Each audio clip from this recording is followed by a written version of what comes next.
Sure. Hello everyone, my name is Slumperd and welcome to episode 2 of my campaign diary. Before we begin, a spoiler warning for the Ghost of Saltmarsh, as this is the first couple of episodes of our campaign play in the Haunted House module. With that being said, last we left off, our newfound party was exploring a haunted mansion near Saltmarsh, and as they did so, they found the still alive but skeletal remains of Avete Ilris, an old famous alchemist. And as they realized that the Avete wasn't able to physically die, as it were, they decided to try and help him. With the help of Avete, the group finds a second hidden door, at this time much less clever hidden than the last one, just behind the bookshelf. They tie up their prisoner and send Avete forward in hopes of a combination of scaring and luring, baiting out their potential ambushers. Avete descends down a stone set of stairs, and a couple of seconds later they hear a couple of arrow shots followed by panicked screams and yellings about liches, as Avete yells at them that there are people here. The party follows Avete downstairs, and a fight that would last the rest of the session follows. But at the same time that they disappear, a new person appears from the same room as the party originally came in from. A female tiefling in white robes appears, as the only thing she sees is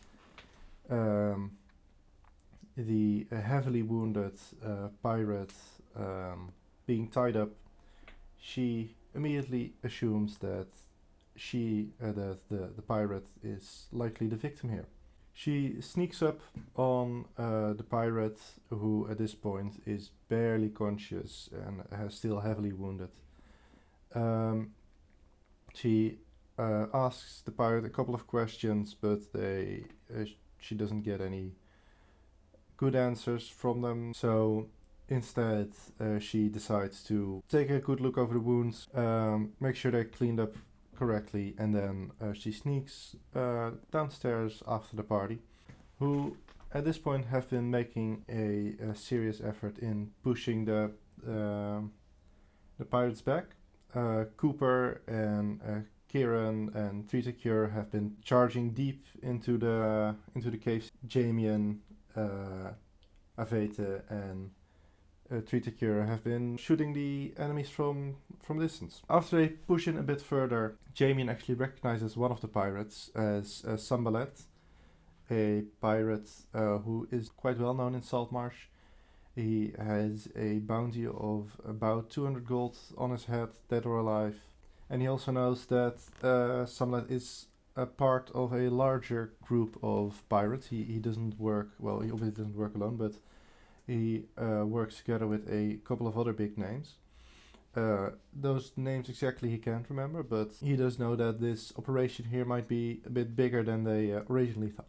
At this point, the fight is going very well, and Avete, who isn't used to fights at all, this is probably like the first real fight he's been in his entire life. So Avete has a little bit of a panic attack and decides that the best course of action is to return to what he's good at, and he starts examining the walls for interesting mosses and things that he might be able to use for his alchemy. Jamian decides that he'll join him, make sure he's well safe. As the pirates get further pushed down, Sambalet orders a group of hobgoblins to start readying a escape boat for them, and the rest of them basically to block anyone from entering the getaway boat, or the room with the getaway boat in it, I should say. And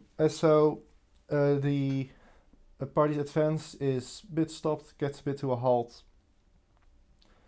but this does give, I didn't mention her name even, it does give Francesca, the tiefling, a little bit of time to catch up with the rest, and as she notices Jamian and Avete, she quickly and heroically shoots her most powerful spell against the undead lich that she sees in order to save this young man who is unaware of the lich next to him. As a reaction to this, Jamian grabs Avete and pulls him further into the caves. As they run further, parts of Avete that blew off when the spell hit him slowly float back, and he is as good as new again. Francesca is not quite sure what she's seeing, so she tries warning the man about the lich, but instead he just yells back that he's his friend and leave them alone. Meanwhile, the rest of the party has pushed the pirates at this point very significantly back to such a point that Samalet decides that it is time to make their escape. And of the few pirates that are still alive, most of them, all but one of them, jump into the boat and they sail off as soon as possible. Though Kieran and Bulwark both still try with their bow and Eldritch Blast respectively. Unfortunately, the boat escapes. So now they have 2 prisoners and about 8 or 9 dead bodies, dead pirates. Now with the threat of the battle over, the party and Francesca managed to communicate a little bit better.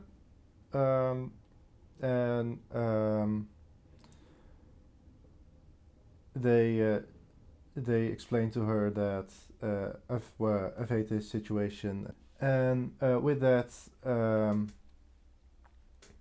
Francesca decides to help the group in this mission.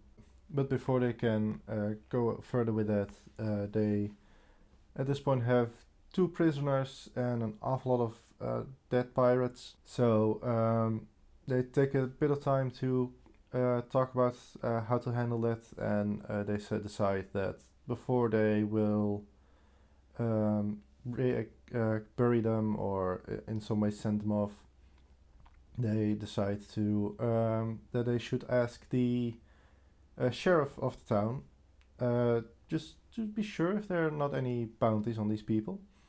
So they take a moment for a rest and to see in the caves, as they find from the prisoners that this was mostly a temporary storage for these pirates for their less piratey and more smuggly activities. They find a couple of crates with silk in them with the logo of the Primewater family on it, and they find a couple of crates of brandy with the Solomor logo on them. They find amongst that an awful lot of other stuff, but they do realize that these specific crates are probably stolen from a couple of large families in the area, and especially the Solomor family is, for one party member in particular, fairly important. That was mostly it for this session. It was like 90% combat, and as if you've played Dungeons & Dragons, you probably know that combat tends to take a very long time, especially with a lot of players, and in this case also a lot of enemies. But that's it for the recap part of this episode. I'll put the timer up again, and again, if you are a player in my sessions, you're not allowed to watch that part. So, now that they're gone, let's talk about the behind the scenes of this session. Though it's honestly going to be just as short, as I didn't prep much more than I already had from the first session. And the main thing that I thought was interesting in this session was that when the first session ended, the group was talking about how Aveta had a library and they want to go there and find if they could find anything there. And I thought, well, there's still a bunch of pirates kind of waiting and expecting them. So I thought it could be fun to make them like twitchier and make more elaborate traps and things there. Make those pirates go completely paranoid while they are just in the library researching. Until one point they would have just left. The party didn't do that in the end. I think they kind of forgot about it. And they logically actually decided, let's make sure we're safe first before we go do any research. So they devised a plan, and to make it look like Aveta was a lich, and that worked wonderfully.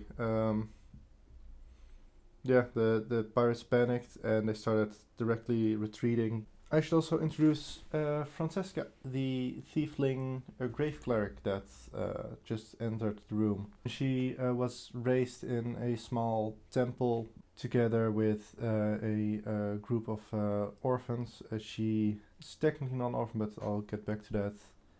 And she became a cleric by going around in her community and creating a spot for to bury the people of the city that did not have the money or wealth to have a proper burial, and in that way they could have a proper send-off sale. So as I said, she was raised in an orphanage, but she's not technically an orphan. Her original parents were human, but through circumstances unknown to her, they didn't want her, and they left her at a quite young age at the temple, and there she was raised by a group of dwarves. Two dwarves. On a very meta level, I'm very happy with Francesca because she kind of forced me to finally take a look at stuff like the creation story that goes around in my setting then. And because I, for a long time, had the idea of human, dwarfish, elven, and halfling religions being connected in some way. But like having someone now that specifically wanted to have a bit of a different religion, and she the way she described it very much worked with the way I thought about the dwarvish religion. So those combined very well and got me in the right mood to finally finish that. As I said during the recap, the crates, the loot that they found in session 4. We are a bit ahead of these episodes, but in session 4, those turned out to be very important, and well, I knew that was going to happen, and for specifically for Treaty Cure, this brandy from Anders Solomor is quite important, as Eleanor Solomor is the noble who officially owns his land, and doing him a favor could prove to be very very important. For the sake of these videos, this was the last episode, I should say, that it was really, or session, as I say, that was quite some time ago.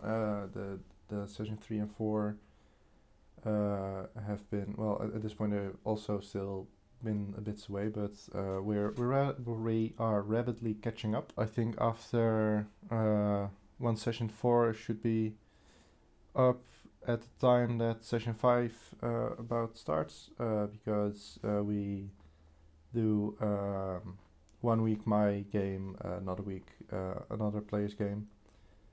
So we switched it out, and I'm with these videos I'm now trying to catch up, but once we have caught up, we'll obviously go to a similar video thing here. And that's it for this episode. I'm fairly sure this is going to be a lot shorter as the previous one, but maybe I'll end up cutting a lot less. Leave a like if you liked the video. Also leave a like if you didn't like the video. Leave a like if you didn't watch the video. Bye bye.